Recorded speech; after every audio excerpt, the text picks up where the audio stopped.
హైడ్రాను రద్దు చేయాలని హైకోర్టులో పిటిషన్ దాఖలైంది. పిటిషనర్ జీవో 99 ని ఛాలెంజ్ చేశారు. పిటిషన్ పై విచారణ జరిపిన ప్రభుత్వం కౌంటర్ దాఖలు చేయాలని ప్రభుత్వానికి ఆదేశాలు ఇచ్చింది.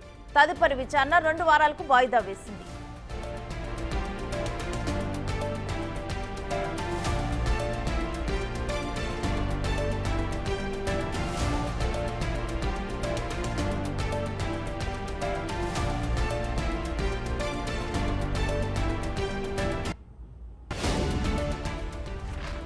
హైడ్రాను రద్దు చేయాలని హైకోర్టులో పిటిషన్ దాఖలైంది. పిటిషనర్ జీవో 99 ని ఛాలెంజ్ చేశారు.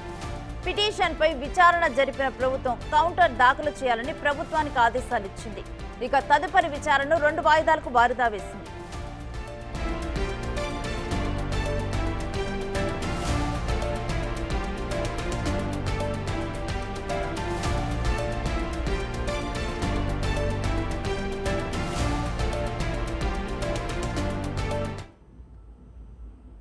ఇక ఇదే అంశానికి సంబంధించిన డీటెయిల్స్ మా ప్రతినిధి రానా అందిస్తారు. రానా, కోర్టులో ఎటువంటి వాదనలు జరిగాయి?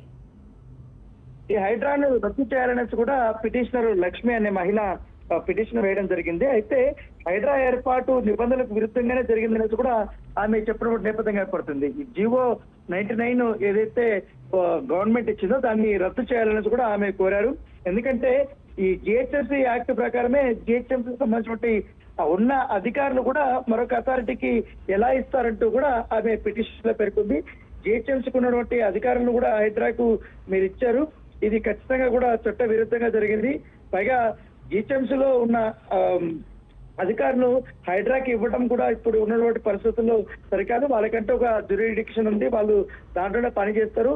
ఇప్పుడే వాళ్ళకి సంబంధించినటువంటి విధి విధానాలు కూడా జిహెచ్ఎంసీ ఉన్నాయి కాబట్టి వారిని తీసుకొచ్చి హైడ్రాలో కలపడం వల్ల ఖచ్చితంగా నిబంధనలు ఉల్లంఘించారంటూ కూడా వెళ్ళడం జరిగింది. జీవో 99 ప్రకారం హైడ్రాక్ కూడా ఇప్పటి వరకు ఆల్ ఇండియా సర్వీస్ అధికారి లేదా ప్రభుత్వ కార్యదర్శి అధికారి ఉండాలి. కానీ ప్రస్తుతం హైడ్రాని ఆల్ ఇండియా సర్వీసెస్ అధికారి కాకుండా వేరే వ్యక్తి రంగనాథ్ ని నియమించారంటూ కూడా దీంట్లో పిటిషన్ లో ఆమె పేర్కొన్నటువంటి పరిస్థితి కనపడుతుంది. అయితే దీనిపైన విచారించినటువంటి హైకోర్టు ఖచ్చితంగా కూడా పరిగణలోకి తీసుకుంది. 2 వారాల పాటు కూడా దీన్ని ఏదైతే పోస్ట్పోన్ చేసినటువంటి నేపథ్యం కనపడుతుంది, వాయిదా వేసినటువంటి పరిస్థితి అయితే కనపడుతుంది. ఖచ్చితంగా దీనిపైన పూర్తి స్థాయిలో చర్చలు జరగాలనేది కూడా హైకోర్టులో అభిప్రాయపడినటువంటి నేపథ్యం కనపడుతుంది. ఇప్పటికే ఈ విషయం పైన కౌంటర్ దాఖలు చేయాలని కూడా ప్రభుత్వానికి హైకోర్టు ఆదేశించింది.